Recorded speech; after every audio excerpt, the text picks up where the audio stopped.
Welcome back, Focus Learners, to another archival audit. I'm absolutely thrilled to guide you through today's explainer.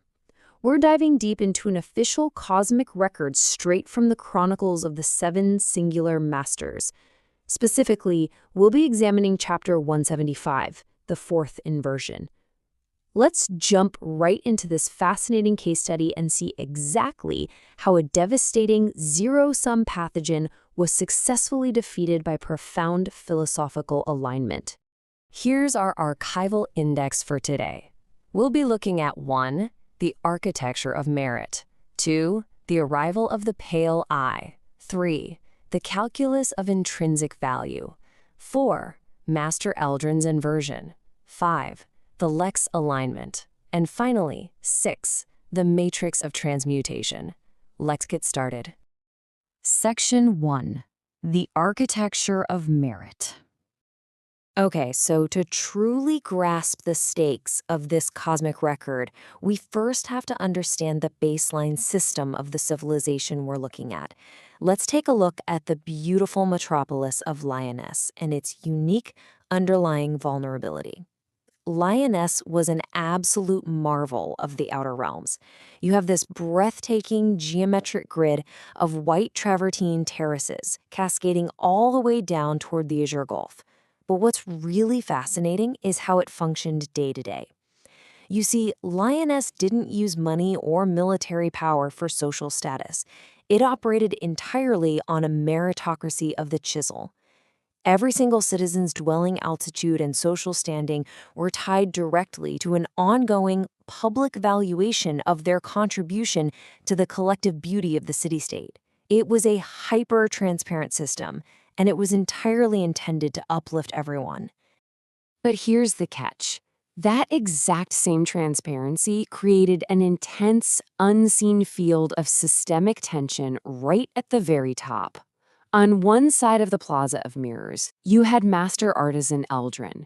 He was the elder statesman, the defining metric of classical proportion, whose stone carvings were literally the gold standard.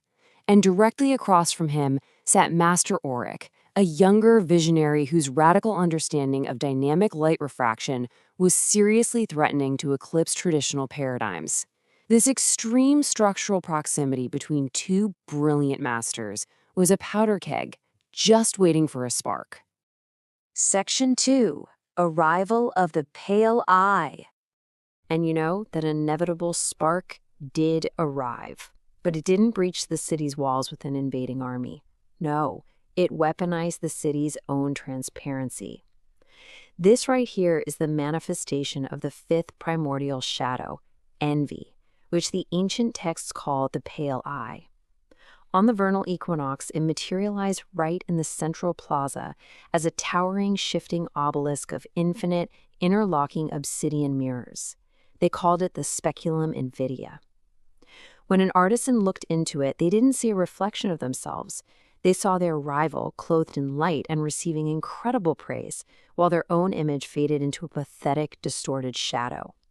It started whispering into the minds of the citizens that human worth was finite, that for you to be great, you had to ensure the degradation of your peers. Section 3. Calculus of intrinsic value. So, as Lyonesse began to basically tear itself apart from the inside, the philosopher Aelian Mar stepped in with this absolutely brilliant mathematical diagnosis. Aelian realized the entity was actually thriving on a foundational mathematical error, which he termed the illusion of fractional value. Think about it. If you believe your worth is a fraction, where your own output is divided by the sum of your peers' achievements, what happens?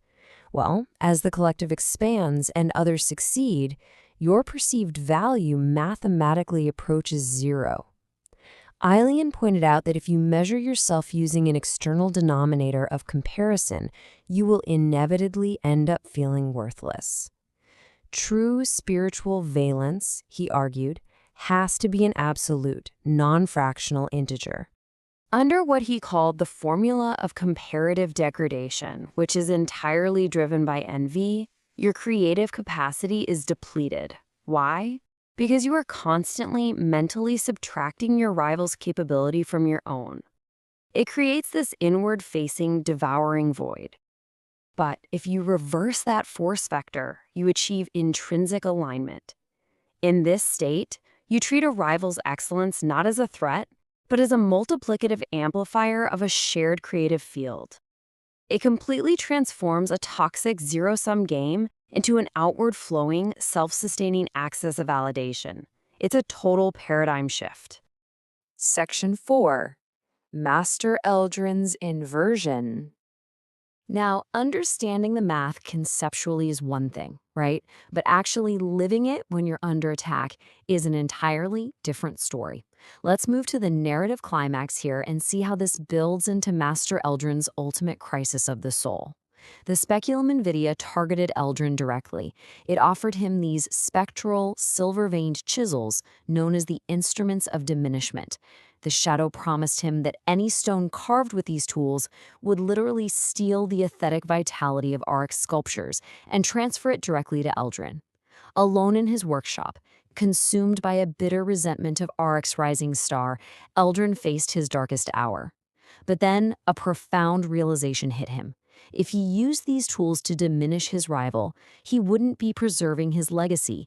He'd be admitting that his own art lacked intrinsic merit. He realized these weren't tools of protection at all. They were shackles. So the very next morning, standing before thousands of citizens in the Plaza of Mirrors, Eldrin approached that obsidian obelisk. Instead of taking the shadow's dark bargain, he smashed the spectral chisels against the marble floor, shattering them completely. He turned to the entity and declared, "I reject your zero-sum ledger. I do not need Oric to fail for my work to be complete.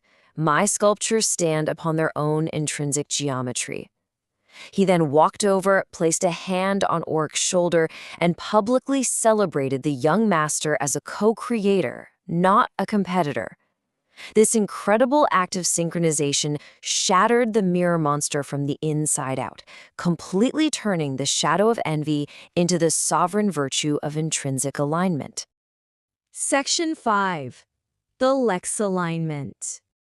With the shadow destroyed, the city had to make absolutely sure the systemic vulnerability was patched permanently. Let's look at the systemic update that immediately followed. The Council of Three Powers overhauled the city's administrative architecture, creating what they called the Lex Alignment. They completely abolished the old competitive elimination models. Instead, public commissions were now funded based on a matrix of spatial complementarity. This meant new architectural works were specifically funded and engineered to enhance and illuminate the existing monuments around them. This ushered in the era of the unified vessel, seamlessly combining Eldrin's classical geometry with Oric's light refracting surfaces, resulting in absolute systemic harmony. Section 6. Matrix of Transmutation. Now, as incredible as the victory in Lyonesse was, we have to remember it's just one piece of a much larger puzzle, documented by the Council of Three Powers. Let's walk through this official archival matrix. This table tracks the systemic transitions from shadow vectors to sovereign virtues across our current epoch. We can see that pride was mastered by Valerie in Archon's Crest. Greed was broken by Lucan in Avarice. Wrath was conquered by Caelan in the Iron Marches. And now, envy has been perfectly inverted by Master Eldrin right here in Lyonesse, turning the calculus of intrinsic alignment into the sovereign virtue of intrinsic value. However, take a look at those bottom rows. Lust, gluttony, and sloth all remain unresolved. The ledger is far from complete. Which brings us to a pretty sobering observation from Watcher Belial, stationed way out in the frozen gray wastes at the edge of the manifest universe. As he recorded Eldrin's victory, he noted with cold precision that the ink on the ledger remains wet. The surviving shadows aren't just waiting around. They're actively adjusting their frequencies to exploit newly integrated systems. As long as human free will exists, the architecture of balance requires continuous generational vigilance. And that leaves us with a truly provocative final thought. We know from the official epilogue that the sixth shadow, the crimson silk of lust, is already tightening its grip on the oasis metropolis of Sybaris, twisting the pursuit of aesthetic beauty into a frantic, destructive obsession. With envy mastered, how on earth will humanity survive this next devastating challenge? I highly encourage you to ponder how the calculus of internal completeness might be applied to face this massive new threat. Thank you so much for joining me for this archival audit, and I'll see you in the next explainer.